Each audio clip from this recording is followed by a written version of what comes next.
strawberry kiss. There's nothing as sweet that taste.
Bismillahirrahmanirrahim. Assalamualaikum warahmatullahi wabarakatuh. Hai, kita berjumpa lagi nih dengan saya di video kelima mata kuliah film dokumenter Learning Journal. Nah, sebelum masuk ke inti dari isi dari Learning Journal mata kuliah film dokumenter ini, sebenarnya saya pengen ngebuat videonya dengan tema agak gloomy gitu loh, biar menyesuaikan dengan opening yang sudah saya buat. Nah, tapi apalah daya tidak bisa membawa suasana gloomy-gloomy gitu. Oke, langsung saja. Jadi, pada video kelima ini, saya akan membahas tentang gaya dokumenter jenis puitis dan gaya dokumenter jenis reflektif yang dibawakan oleh kelompok 3.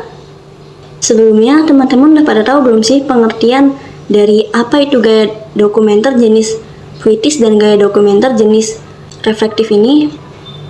Kalau belum tahu, ini aku kasih tahu ya secara singkat apa itu pengertian dari gaya dokumenter jenis puitis dan gaya dokumenter jenis reflektif ini.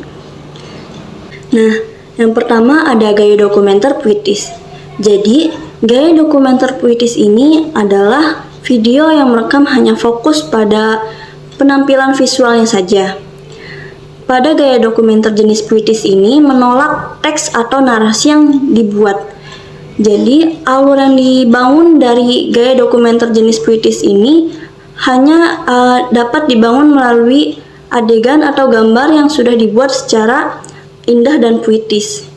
Nah, contohnya tuh kayak biasanya kalau di opening pembuka film tuh kan kayak ada yang ngerekam wilayahnya atau lingkungan sekitarnya yang menampilkan suasana-suasana tempat tersebut. Nah, terus ada contoh lagi kayak video yang merekam tentang metamorfosis dari pertumbuhan bunga. Awalnya kan bunga mawar nih cuman setangkai, terus jadi kuncupnya lama-lama terus mekar. Nah, itu salah satu contoh video dari gaya dokumenter jenis puitis ini.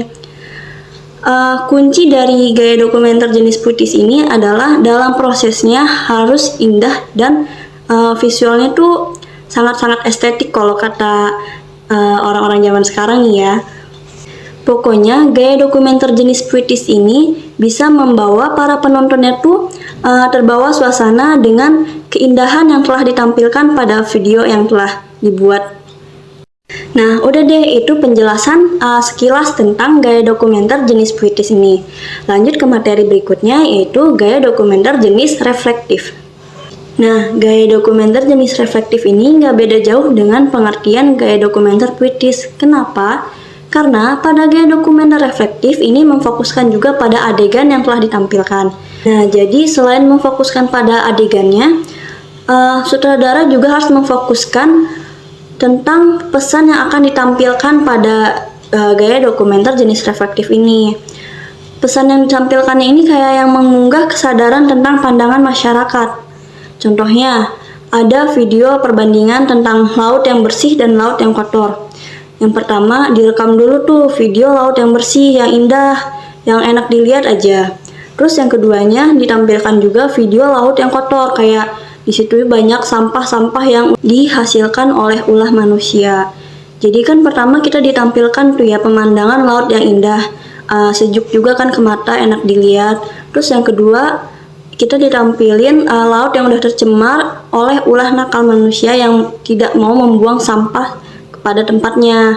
Jadi kan banyak air lautnya tercemar, ikan-ikan yang ada di laut juga tercemar, bahkan sampah-sampah yang berserakan itu bahkan akan menimbulkan bau yang tidak sedap bagi orang-orang yang berada di lingkungan sekitar situ. Nah, selesai deh penjelasan secara singkat tentang materi yang sudah disampaikan oleh kelompok 3, yaitu tentang gaya dokumenter jenis puitis dan reflektif ini.